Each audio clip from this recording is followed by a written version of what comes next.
Voilà, merci de nous rejoindre pour suivre votre émission hebdomadaire Le Rendez-vous, les rendez-vous pour en savoir plus sur l'actualité. Alors pour ces numéros, nous avons le plaisir de recevoir encore les professeurs, avocats et fondateurs du RAREC, Rassemblement des acteurs de la Renaissance du Congo, ASBEL, le professeur Mpoi Kamolaya Chamanyangala de l'Université de Kinshasa, Inikine. Avec lui, nous allons mettre un accent sur l'activité que le RAREC a organisée le 1er avril dernier. C'était la journée scientifique inaugurale de la série 2023 des conférences annuelles de RAREC ASBEL, placée sous le thème « Changeons nos mentalités et transformons la République démocratique du Congo en Eldorado africain ». Voilà. Bonsoir professeur. Bonsoir madame. Merci d'avoir répondu encore à notre invitation. Toujours avec le plus grand plaisir. Voilà. Est-ce qu'il y a moyen de nous parler des journées scientifiques que vous avez organisées le 1er avril dernier? Très bien, merci madame. C'était le samedi 1er avril, il n'y avait pas une semaine, et donc c'est encore tout frais. La journée était prévue pour commencer à 10h, à 11h je dois dire.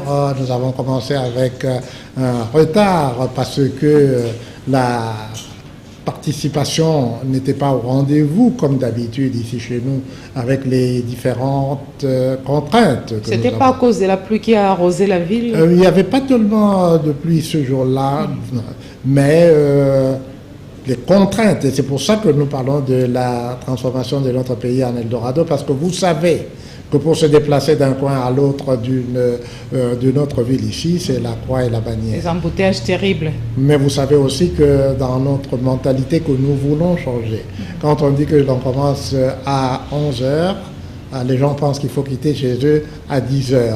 Et avec les embouteillages, évidemment, ils arrivent en retard. Donc, cela étant dit, nous avons été honorés par la participation de plusieurs personnalités de notre pays, en particulier le patriarche Mukamba Kadiata Nzemba Jonas, qui est arrivé promptement à l'heure dite et qui est resté pratiquement jusqu'à 15h, 15h30, parce qu'il avait d'autres engagements. Nous avons été aussi honorés par la présence de tous les, absolument tous les orateurs qui étaient prévus au programme. Donc, si je comprends bien, l'activité a connu la participation de plusieurs scientifiques congolais, des professeurs d'université, des ministres et opérateurs politiques. Mais qu'est-ce qui a motivé le choix du thème « Changeons nos mentalités et transformons la RDC en Eldorado africain » Parce que c'est notre actualité, parce que non seulement c'est l'actualité, mais c'est l'avenir et le devenir de notre pays qui est en jeu, particulièrement en ce moment-ci. Chacun sait que nous sommes à 8 mois du rendez-vous historique du 20 décembre 2023, où nous allons renouveler le mandat que nous avons accordé à ceux qui nous dirigent pour que nous puissions faire mieux. Et comme Joseph de Maistre l'a si bien dit, il y a belle lurette. Toute nation n'a que le gouvernement qu'elle mérite. Eh bien, nous nous plaignons depuis la nuit des temps, c'est-à-dire depuis la création de notre pays par Léopold II en 1885, que nous sommes mal lotis, que nous n'avons pas de chance, mais nous ne nous rendons pas compte que ce manque de chance résulte de nous-mêmes, puisque il est vrai que tout peuple n'a de chef que ce qu'il mérite, toute nation a le gouvernement qu'elle mérite. Quelles sont les approches et les méthodes appliquées pour arriver à changer les mentalités et transformer la RDC en Eldorado africain? Alors, changement de mentalité, moi j'appartiens, comme j'aime à dire, à une génération qui est en voie de disparition. Et les mentalités que nous avons aujourd'hui ne sont pas les mentalités que nous avions quand moi j'étais enfant. Et donc, nous aimons à blâmer notre jeunesse. Et moi je dis que nous devons nous regarder nous-mêmes en face. Si la jeunesse, si les enfants que nous avons produits sont ce qu'ils sont aujourd'hui, ce que nous n'avons pas pu faire, le travail que nos parents avaient fait avec nous, ce n'est pas la faute de ces jeunes. Et donc voilà la quintessence de cette problématique. Notre génération doit reconnaître qu'elle a failli, parce que tout ce que les jeunes d'aujourd'hui, et ils constituent la grande majorité, plus de 70% de notre population est composée de jeunes. Ces jeunes, pour eux, ce qu'eux trouvent normal aujourd'hui, c'est parce que c'est ce qu'ils ont appris de nous. Et puisque c'est devenu la normalité pour eux, renverser la vapeur n'est pas impossible, mais ça doit être fait. Et c'est tout le combat, si je peux utiliser ce terme, mais c'est toute la mission plutôt que RAREC s'est assignée. Nous faire prendre d'abord conscience que nous avons nous-mêmes failli, parce que quand nous prenons cette conscience, alors nous serons à mesure de commencer à accompagner les jeunes à voir les choses autrement. Mais vous, professeur, vous parlez de transformer la République démocratique du Congo en un Eldorado africain, mais vous pensez que ce sera possible avec cette même classe politique? Joseph Maistre a dit que toute nation a le gouvernement qu'elle mérite. Le 20 décembre, nous allons aller aux urnes. Pour faire quoi? Sauf imprévu. Ben, je ne sais pas pourquoi on doit dire sauf imprévu. Hier, il y a certains politiciens qui parlent déjà d'une transition de 2 ans, ainsi de suite. Alors, il faut tenir compte aussi de rumeurs pour ne pas être surpris par ces changements les changements de dernière minute de la date prévue pour la tenue des élections. Hier, j'ai suivi, comme tout le monde à la télévision, qu'il y a eu la charte de l'Union sacrée qui a été conclue, signée, à l'hôtel du Pullman où cela s'est tenu, 350 partis étaient alignés.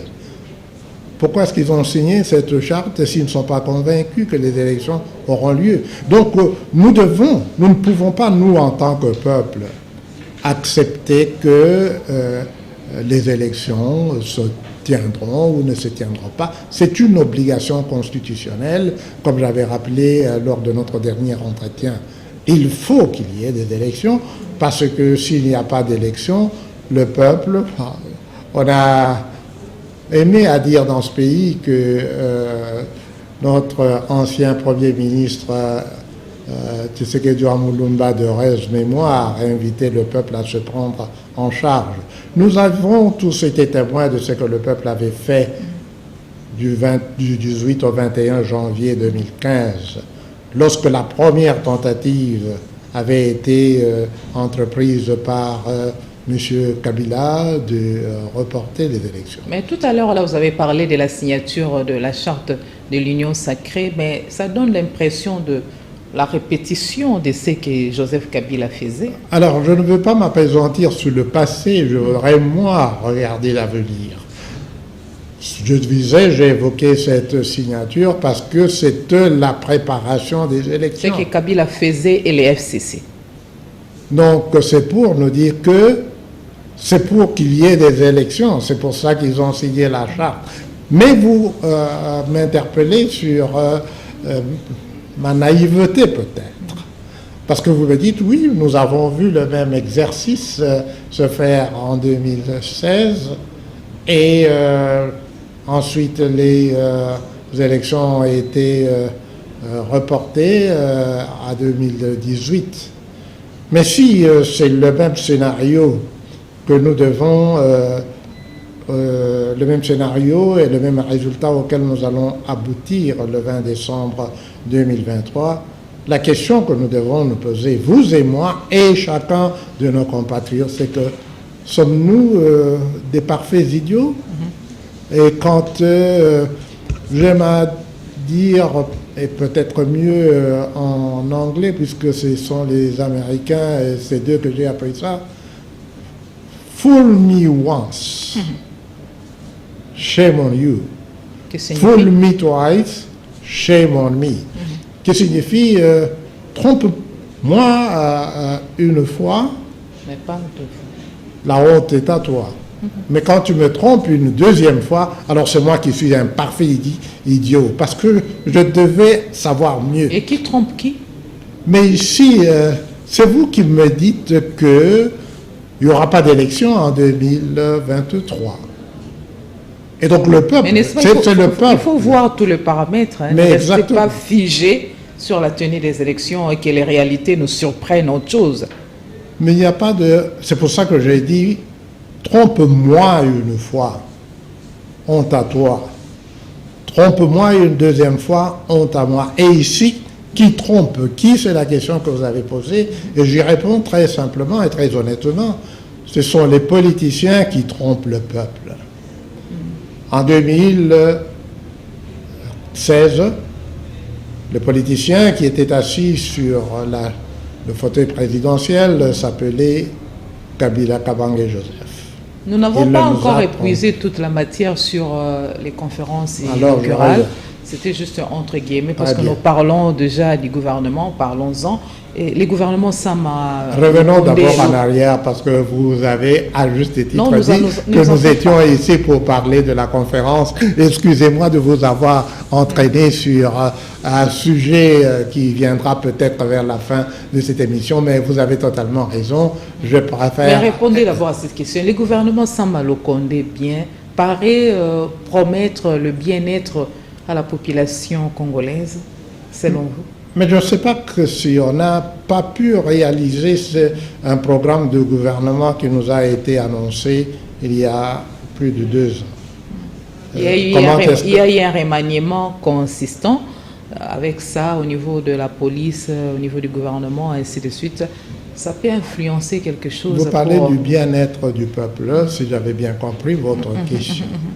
Et je disais que d'abord, la constitution de notre pays prévoit que le gouvernement... La quiétude de la population est perturbée aussi par l'insécurité à l'Est, tout ça là. Non, je vais revenir à votre question.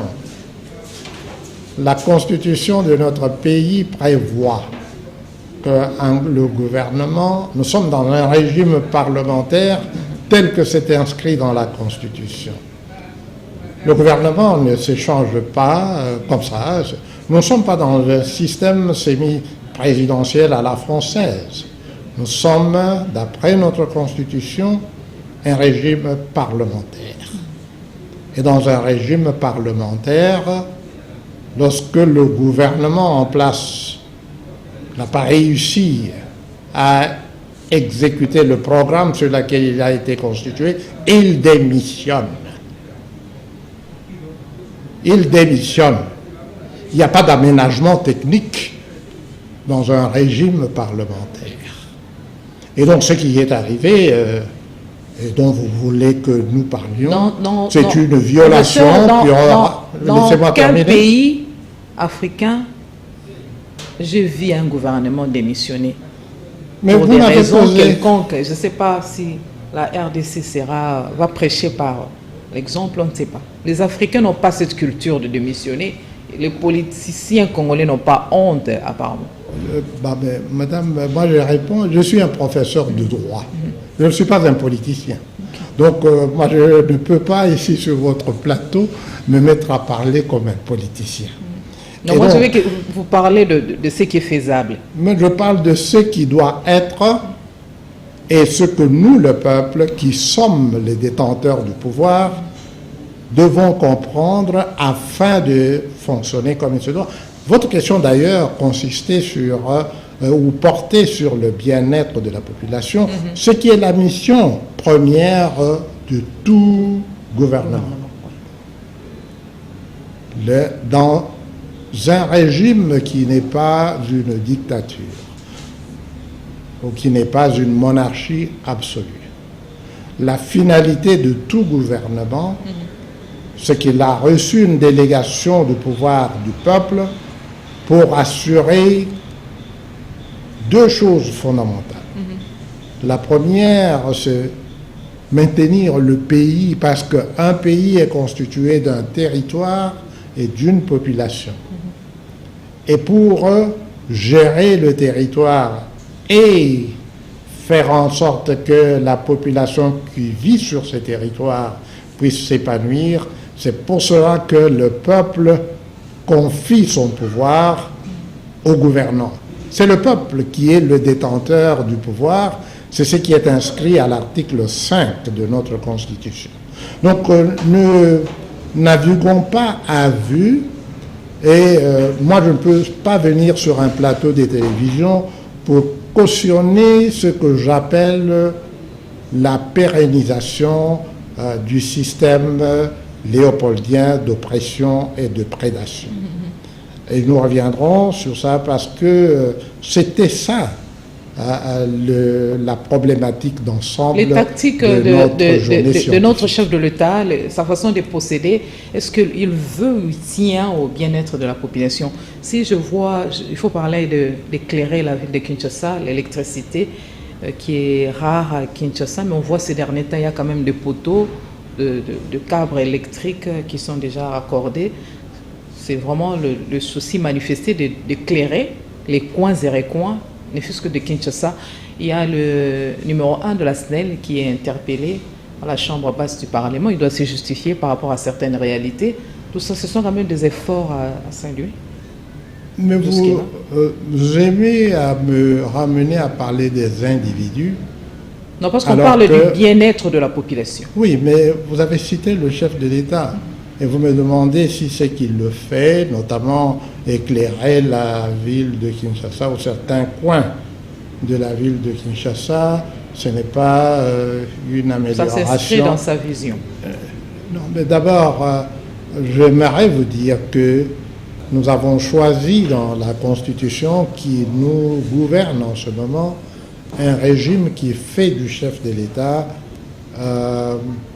un chef d'État à la manière du roi des Belges ou à la manière de la reine d'Angleterre. Pas un chef d'État à la manière du roi, du président de la République française. Professeur Boy, vous estimez que la situation du Congolais a cessé d'être enviable comme elle a été à l'époque de la colonie du Congo belge? Cette situation est généralisée par l'intelligentsia congolais. Explicitée. Bien, dans notre colloque, j'ai cité presque verbatim, pas presque, j'ai récité verbatim l'extrait du discours que le Premier ministre Patrice Emery Lumumba avait prononcé devant le roi des Belges, dans lequel il avait fustigé les 80 ans de colonisation. Et pour conclure, ce qu'il disait que nous avions connu une situation qui était pire que la mort elle-même. Et il y avait beaucoup de jeunes qui participaient à notre journée scientifique. Et je leur ai posé la question. Parce que nous qui avons vécu pendant la dernière décennie de la colonisation, nous savions ce qu'était. On n'avait pas besoin de croire en ce que Patrice Emery Lumumba disait, parce que nous vivions. Et ce que lui, Patrice Lumumba, avait raconté, c'est ce qu'avaient vécu nos grands-parents peut-être. Mais nous, ce n'est pas cela ce que nous vivions. J'ai demandé aux étudiants qui étaient là, aux jeunes en particulier, vous avez entendu ce que Patrice Lumumba a dit à l'époque, a dit de la colonisation. Qu'est-ce que vous dites, vous, aujourd'hui? La colonisation formelle a duré 52 ans. 63 ans après, la situation, votre situation, est-elle meilleure ou pire que la mort elle-même? La réponse était... Mais qu'est-ce qu'il faut faire exactement, professeur, pour que notre pays devienne la colonisation noire la plus avancée d'Afrique? La colonie, vous voulez dire, nous ne sommes plus... Qu'elle rattrape ce que nous étions, qu'elle le renaisse et qu'elle dépasse tous les pays qui étaient loin derrière nous. Aujourd'hui, c'est l'Afrique du Sud et le Nigeria et l'Angola qui sont en tête de peloton. Ce pays était loin, très loin derrière nous. Alors ce que nous devons faire, c'est quoi? Puisque nous avons failli à cause de ceux qui nous dirigent. Parce que tout ne repose pas que sur les changements de mentalité, il y a d'autres méthodes. Non, il faut commencer par là. Les Congolais, les jeunes, j'ai encore cité ça, les jeunes qui meurent en Méditerranée, ils vont Ils cherchent à aller ailleurs pour y trouver l'Eldorado. Parce que rien ne va leur être donné là-bas et ils sont bien conscients qu'ils vont ailleurs pour travailler. Ici, nous ne travaillons plus. Et nous ne travaillons plus, pourquoi? Parce que nos dirigeants eux-mêmes ne travaillent pas. Et par conséquent, ils ne peuvent pas nous donner du travail. On a vécu jusqu'à présent sur les dividendes de ce que nos parents et nos grands-parents avaient produit pendant la colonisation. J'ai dit pendant la journée scientifique que je ne faisais pas l'apologie du travail forcé. Mais le travail commence avec la Bible. Lorsque nous avons péché, Dieu nous a renvoyés du jardin d'Éden et nous a instruit que nous allions désormais manger à la sueur de notre front, c'est-à-dire par notre travail. Saint Paul dit que celui qui ne travaille pas, qu'il ne mange pas non plus. Donc le travail est une nécessité absolue. Regardez, quand nous avons terminé l'université, quand moi j'ai terminé en 1974, personne ne cherchait du travail puisqu'il y avait du travail pour tout le monde. Évidemment, parce qu'il fallait d'abord commencer à remplacer tous les Belges qui étaient partis.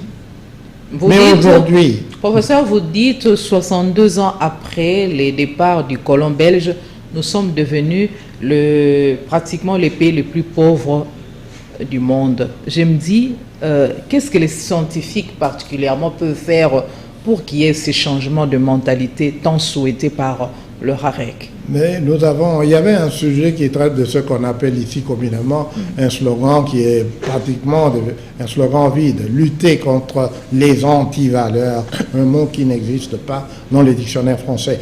Nous devons commencer par promouvoir les valeurs. Je parlais du travail, le travail est une valeur. On commence à travailler dès qu'on est en bas âge.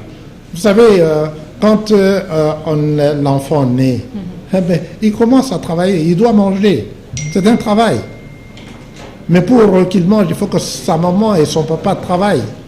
Et donc le travailler, prenez de la peine, c'est le fond qui manque le moins, l'apprentissage des valeurs fondamentales. C'est un travail qui se fait depuis la maison, depuis le berceau. L'école ne fait que renforcer ce qu'on a appris à la maison. Et donc, à la maison, c'est là où on apprend à travailler par... Moi, je viens d'une famille où il n'y avait que des garçons. Et donc, nous avons appris, nous, les garçons, à très bas âge, à faire tout. Balayer la maison, faire la cuisine, nettoyer la vaisselle, faire le linge, tout ça, nous le faisions. Aujourd'hui, je constate que dans beaucoup de ménages, surtout les garçons, et surtout plus vos parents sont aisés, les enfants ne font plus rien du tout. Donc, c'est à ce niveau-là. À l'université où j'enseigne, je constate que les bibliothèques ferment à 15 heures. Moi, professeur que je suis, à 15 heures, en train de travailler à la bibliothèque, je dis, professeur, il est temps de partir. Mais où a-t-on jamais vu dans des universités? Quand j'étais à l'Ovanium, on ne fermait pas les bibliothèques à 15 heures. Nos bûchions durent, pas seulement pendant la période des examens, mais toute l'année. La bibliothèque centrale restait ouverte jusqu'à minuit, 1 heure. Dans les universités belges et américaines où j'ai été, les bibliothèques fonctionnent 24 heures sur 24. C'est ça le travail. Regardez ce que nous avons fait du travail dans notre pays. Ici, le travail commence à, dit-on, à 7h30 dans les entreprises privées. Ça marche. Aujourd'hui, laissez-moi, donnez-moi le temps d'épuiser votre question et nous allons avancer. Je sais que le temps est limité. Mais si vous avez posé une question fondamentale, qu'est-ce que nous devons faire, pas seulement en tant que scientifiques, mais en tant que peuple, pour apprendre la valeur du travail? Le travail, ce n'est pas ce que nous appelons ici COP. On se lève le matin, il y en a qui sortent, parce que s'il reste à la maison, il ne va rien recevoir. Alors, aller tendre la main, aller voir tel oncle, aller voir tel cousin, pour faire avoir de l'argent facilement. Non, le travail c'est une. Il y a du travail dans ce pays pour tout le monde, mais organiser le travail, c'est la responsabilité première d'un gouvernement. Aujourd'hui, la République démocratique du Congo est devenue beaucoup plus laide qu'avant. Mais qu'est-ce qui a changé en vrai, s'il faut parler du changement? L'intelligentsia congolais? Nous avons été colonisés, pourquoi? Parce que nous avions des chefs qui n'avaient pas réalisé qu'est-ce qu'était le travail. On vivait de la cueillette et de la chasse. Nous avions le caoutchouc, les veillards, personne ne savait ce que c'était. Nous avions le cuivre, il était bien pour faire quelques croisettes, c'était tout. Et donc, la première exploitation de notre travail, c'était l'esclavage, la mise, l'achat ou l'acquisition forcée de notre force de travail pour aller développer le nouveau continent. Ensuite, on nous a forcés à travailler et après, on nous a forcés à aller à l'école et nous avons appris tous les bienfaits de ça. Avec l'indépendance, nous avons cessé de travailler. Et c'est pour ça que nous avons continué à vivre sur les dividendes du travail de nos grands-parents et de nos parents. Aujourd'hui, il y a du travail pour tout le monde. C'est pour ça que lorsque nous parlons du service militaire obligatoire, c'est-à-dire, ce n'est pas du travail forcé. Le service militaire obligatoire, c'est donner du travail, c'est valoriser le temps de chaque jeune. Et c'est comme ça que nous allons remettre notre pays sur pied. Valoriser aussi l'éducation à tous les niveaux. Mais tout à fait, parce que l'éducation commence quand l'enfant naît, elle est renforcée à l'école et à l'université. Et ensuite, cette valorisation, quand vous envoyez les jeunes à l'armée, ils apprennent un métier. L'armée est un État dans un État. Il faut ajouter aussi que l'enseignement soit effectivement obligatoire et gratuit à tous les niveaux. Mais on ajoute obligatoire, le gratuit est superfétatoire, parce que là où on parle de l'enseignement, comme ça se fait ailleurs. Comme ça se fait ailleurs. Vous ne voyez aucun politicien ailleurs qui dit non, moi je vous ai apporté la gratuité. L'enseignement étant obligatoire, on ne peut pas faire payer parce qu'on a l'obligation d'envoyer son enfant à l'école. Et donc il faut d'abord créer les écoles. Et puis, il faut faire ensuite que les enfants soient... La place des enfants est chez leurs parents quand ils n'ont pas encore atteint l'âge scolaire, à l'école lorsqu'ils ont atteint l'âge scolaire. Et c'est ainsi qu'on ne verra plus ce que nous appelons les enfants de la rue. Parce que tout enfant doit être chez ses parents quand il n'a pas encore atteint l'âge d'aller à l'école, et à l'école lorsqu'il a atteint l'âge de scolarité. Voilà, lors de travaux du colloque sur l'avenir et les devenirs de la République démocratique du Congo, professeur, vous avez dit ceci: opérationnaliser les services militaires obligatoires afin de promouvoir l'égalité de tous les citoyens face aux exigences de la protection de la souveraineté de notre pays et assurer efficacement la défense de l'intégrité de notre territoire national. Explicité. Ben mais vous voyez ce que nous sommes en train de vivre et tout le monde se plaint en disant nous sommes attaqués par un pays minuscule, pour ne pas le citer, qui est le Rwanda. Et alors, comment est-ce que ça se fait? Si nous avions le service militaire obligatoire depuis, parce que ce n'est pas ce qu'on fait maintenant, ce qu'on fait maintenant, vous ne pouvez pas en un tour de main transformer des jeunes en combattants. C'est du rêve. Alors, opérationnaliser le service militaire obligatoire signifie qu'il faut avoir un plan, il faut planifier ceci. Et dès que l'on planifie ça, on fait d'abord, on doit savoir exactement combien de jeunes terminent l'école. Et on commence par les jeunes qui sont à l'école, et puis les autres qu'on va y arriver progressivement. Disons que si on décidait, si un gouvernement responsable décide et l'effectivité de cette résolution, il faut toute une planification. Disons que ça entre en vigueur. Vous prenez pour le changement de mentalité, et le chef de l'État avait installé une commission relative à cette préoccupation, mais c'est comme si les Congolais se sont intéressés de moins en moins. Qu'est-ce qui justifie ça? Mais vous venez encore vous aimez bien personnaliser le débat. Et je vous dirais que moi, ce qui m'intéresse, ce n'est pas les noms des individus ou les fonctions.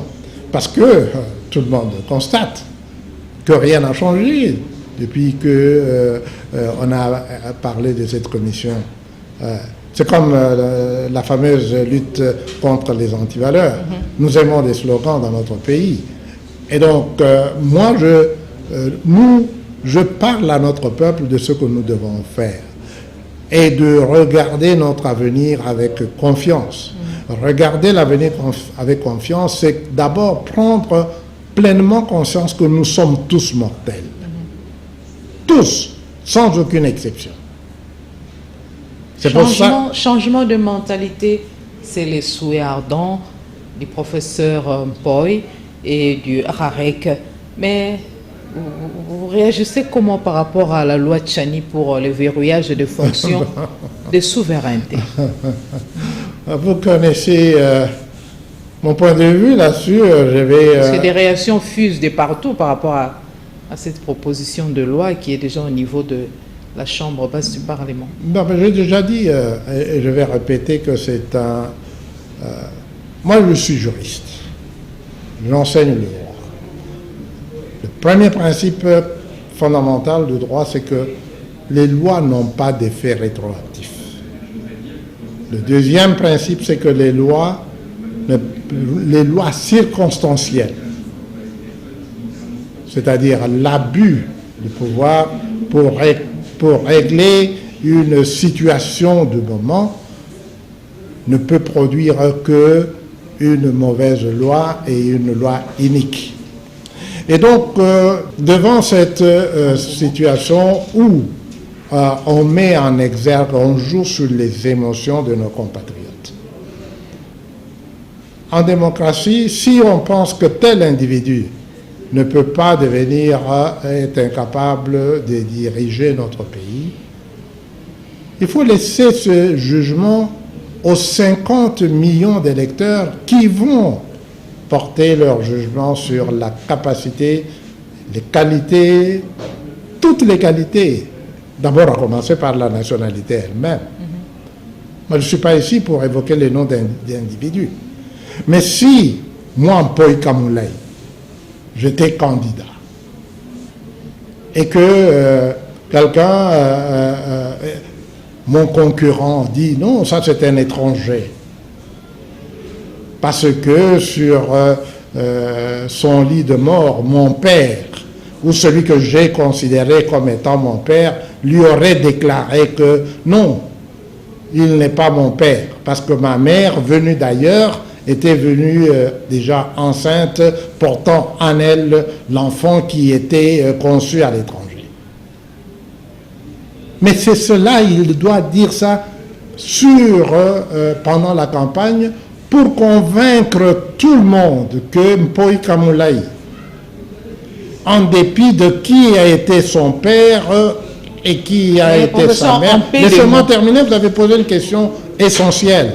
Et c'est une question sur laquelle nous devons raisonner et amener notre peuple à raisonner plutôt que de suivre le dictat d'un individu qui joue sur les sentiments et les émotions de notre peuple. C'est inadmissible. Nous sommes 50 millions d'électeurs. Chaque électeur a la capacité de juger parmi les candidats qui sera le meilleur, quelle que soit la couleur de la peau de cet individu. Mais c'est la loi Tchani, c'est juste pour verrouiller les fonctions de souveraineté. Mais je suis en train de répondre, madame, ceci ne va pas être un débat entre vous et moi. Vous avez posé une question, laissez-moi répondre s'il vous plaît, et laissez-moi répondre et parler à notre peuple. Je vous en prie. Parce que ce n'est pas Mpoy Kamoulaye, ce n'est pas madame Adèle. C'est notre peuple qui est en jeu ici et on insulte notre intelligence. Et on pense que la commission où 350 individus vont décider et que leur volonté doit primer sur la volonté du peuple. Le 20 décembre quel que soit l'individu qui est candidat. Chacun de nous a la capacité de dire « je ne vais pas voter pour M. Mpoï Kamoulaï parce qu'il est de père étranger ». Mais on ne peut pas confier cette responsabilité à la CENI ou à une catégorie de bureaucrates pour déterminer que tel individu a le droit. D'abord, la prémisse est totalement fausse. Ce n'est qu'aujourd'hui qu'on a le courage de se lever et de dire que Kabila, pour ne pas le nommer, est un étranger, mais pendant 18 ans, tous ceux qui sont maintenant au Parlement, ils y étaient. Tous ceux qui s'apprêtent maintenant à voter cette loi, ils étaient là. Non. Non, ça ne peut pas être comme ça. Voilà, merci beaucoup. Nous sommes presque à la fin de cette émission. Parlez-nous un peu des mots des résolutions des journées scientifiques inaugurales de la série 2023 des conférences annuelles du RAREC. Alors, les résolutions, elles ne sont pas nombreuses. Nous avons résolu d'abord de affirmer la souveraineté de notre peuple. Et c'est ce que nous venons de dire. C'est le peuple qui est souverain, pas quelques... Et la souveraineté du peuple, c'est ce que nous allons exercer le 20 décembre 2023, en allant aux urnes, pour nous exprimer à travers les urnes. La deuxième résolution, nous avons endossé et reconduit les 8 résolutions que RAREC avait adoptées lors de son colloque de juillet 2022. La troisième résolution, nous recommandons à toutes les instances de notre pays de mobiliser les ressources nécessaires pour que nous puissions organiser la conférence internationale de Washington, dont le thème sera transformer la RDC en Eldorado africain, un défi majeur pour le peuple congolais, pour le peuple africain et pour tous les citoyens du monde. Donc il y a moyen aussi de juguler sans problème la crise qui gangrène notre pays et particulièrement sa partie est. Ce qui est en train de se passer, y compris les pourparlers qui sont en cours avec le M23, contrairement à ce qu'on veut contrairement à ce que c'est dit.